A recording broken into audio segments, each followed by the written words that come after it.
Adapun materi yang akan kita bahas pada kesempatan kali ini adalah pengertian komunikasi eksternal, yang kedua tujuan komunikasi eksternal, yang ketiga manfaat komunikasi eksternal, yang keempat pola komunikasi eksternal, yang kelima media komunikasi eksternal, yang keenam strategi komunikasi eksternal, yang ketujuh peranan komunikasi eksternal, yang kedelapan tips efektif komunikasi eksternal. Sebelum membahas lebih lanjut, tentulah kita harus mengetahui apa itu komunikasi eksternal. Komunikasi eksternal adalah komunikasi antara pimpinan organisasi atau lembaga dengan khalayak luar secara umum di luar organisasi atau lembaga yang bersangkutan. Lalu, apa tujuan komunikasi eksternal bagi perusahaan? Yang pertama adalah menyampaikan informasi mengenai organisasi atau lembaga kepada sejumlah besar orang di luar organisasi. Yang kedua, mendapat pengertian, rasa percaya, dan bantuan kerjasama dari publik eksternal perusahaan.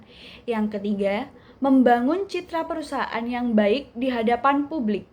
Yang keempat, menyediakan informasi dan komunikasi yang transparan kepada publik.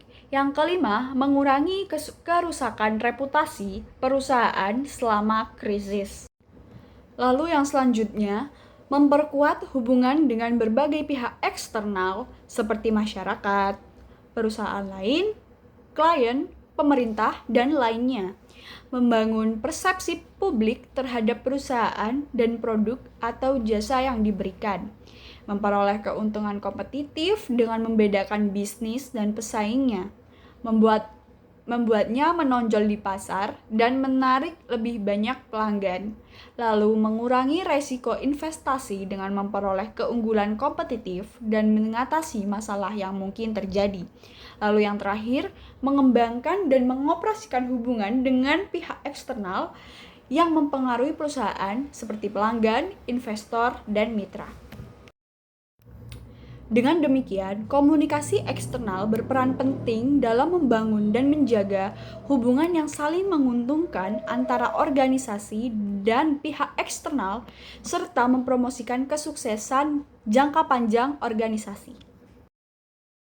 Lalu ada pola-pola komunikasi eksternal. Yang pertama, komunikasi eksternal antara kantor atau manajemen dengan konsumen atau customer, pelanggan atau pengguna jasa. Yang kedua, komunikasi eksternal antara kantor dengan pemegang saham. Yang ketiga, komunikasi eksternal antara kantor dengan masyarakat umum. Yang keempat, ada komunikasi eksternal kantor dengan pemerintah. Yang kelima, ada komunikasi eksternal antara kantor dengan pers atau media.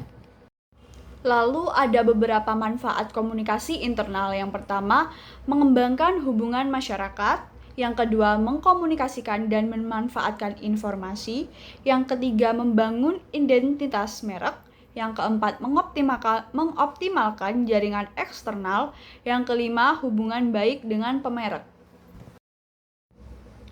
Lalu ada beberapa media komunikasi eksternal. Yang pertama, publisitas dan media relations, yang kedua special event, yang kedua corporate advertising, yang keempat newsletter, yang kelima biro khusus juru bicara, yang keenam charitable contributions, yang ketujuh thank you note and letters, yang kedelapan audiovisual endorsement, yang kesembilan ada sponsorship.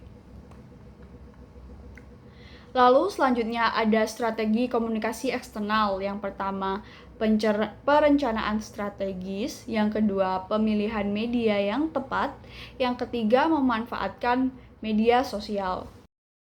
Dari pembahasan sebelumnya dapat disimpulkan bahwa komunikasi eksternal memiliki peran yang sangat penting dalam kesuksesan sebuah organisasi.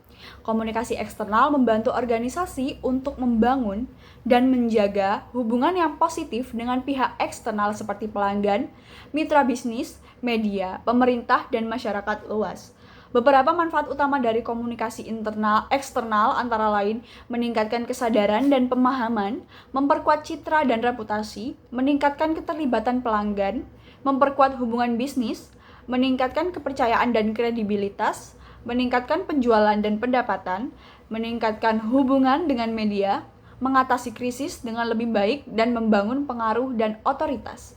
Dengan demikian, organisasi perlu memperhatikan komunikasi eksternal dengan baik, baik dalam hal strategi, pesan yang disampaikan, maupun kanal komunikasi yang digunakan untuk mencapai tujuan mereka dan membangun hubungan yang saling menguntungkan dengan pihak eksternal. Sekian pemaparan materi dari saya.